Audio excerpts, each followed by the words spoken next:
අධ්‍යාපනය ලබන ඔබේ පුංචි දරුවාට පාසල් ගුරුතුමිය විසින් චිත්‍රයක් ඇඳගෙන එන්න කියන අවස්ථා ඕන තරම් ඇති. ඉතින් ඔබත් ඒකට උදව් දෙන්න ඇති. ඉතින් මෙන්න මේ වගේ තාත්තා කෙනෙක් තමන්ගේ දියණිය අඳින චිත්‍රයට මෙන්න මේ විදිහට ලස්සනට පාට කරන්න උදව් කරනවා.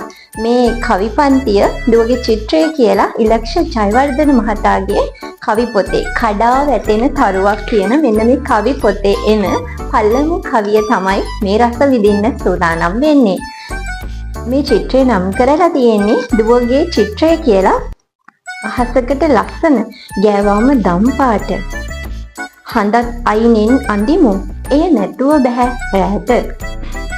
දුවේ නුඹ දන්නවාද දුරයි හඳ හාවාට අඳින්නට ඕනේ නැහැ ඒ නිසා ආවාට.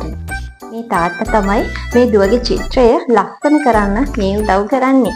චිත්‍රයට නගatti එක ළඟින් ඇන්දාට අහස සයුරට දුරයි බර වැඩි මගේ දුවට. බලන්න මෙතන ජීවිතයේ යථාර්ථය එහෙමත් නැත්නම් ගැඹුරු කාරණාවක් ඉස්මතු කරනවා මේ තාත්තා. සයුරයි අහසයි මේ චිත්‍රයේ එක ළඟ තිබුණාට ඇත්තටම මේ දෙක හරිම දුරයි කියලා පෙන්නලා දෙනවා.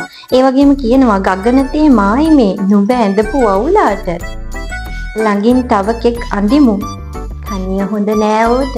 ගගනතේ අයිනේ ඔයා ඇඳපු මේ පුංචි වවුලට අපි තවත් එක්කෙනෙක් අඳිමු කනිය හොඳ නෑ ඕට.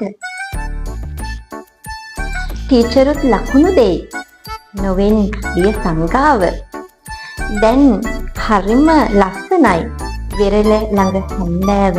චිත්‍රය අපි නොවැඳෙමු දුවේ අපි දෙන්නාව.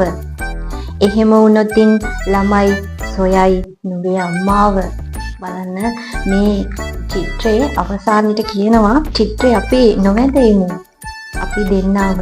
අපි දෙන්න ඇඳොත් එහෙම ළමයි අහයි කොයි ඔයාගේ අම්මා කියලා.